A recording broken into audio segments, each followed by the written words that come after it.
mà ṣe o, èèyàn mẹ́ẹ̀ẹ́dọ́gbọ̀n jóná kú nínú ìjàmbá ọkọ̀ ńìlọrin. Ó kéré tán èèyàn mẹ́ẹ̀ẹ́dọ́gbọ̀n ló jóná kọjá ìdánimọ̀ nínú ìjàmbá kan tó wáyé ní àdúgbò Pẹ̀kẹ́ lágbègbè Okolówó ńìlọrin nípínlẹ̀ Kwara lọ́jọ́ Ìṣẹ́gun Túsídẹ̀ẹ́ ọjọ́ 28 oṣù kọkànlá yìí. Táǹkà epo kan àti bọ́ọ̀sì akérò ló forí sọ ara wọn.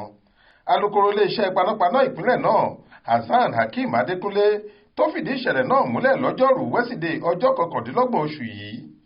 Ó ní nǹkan bíi aago 6 ìrọ̀lẹ́ ní ìṣẹ̀lẹ̀ burúkú náà ṣẹlẹ̀ lágbègbè Okolówó nílùú Ìlọrin níbi tí táǹkà epo kan tí nọ́mbà ara rẹ̀ jẹ́ JJN 17XW pẹ̀lú tírélà tó kó ẹrù tó fi mọ́ ọkọ̀ bọ́ọ̀sì akérò elérò 18 ti forí sọ ara wọn tí àwọn méjèèjì sì gbiná lójú ẹsẹ̀.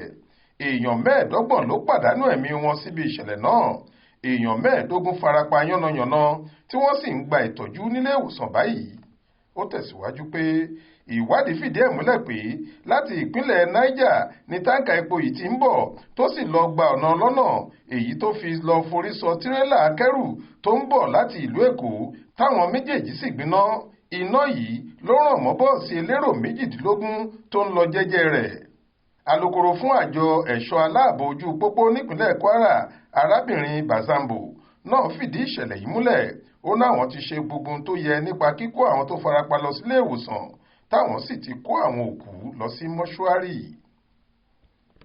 Ibrahim Alágúnmu ló ṣàkójọ ìròyìn yìí fún iléeṣẹ́ tẹlifíṣàn Aláròye online. Faith Adébọlá ló kà á sétígbọ̀ọ́ yín.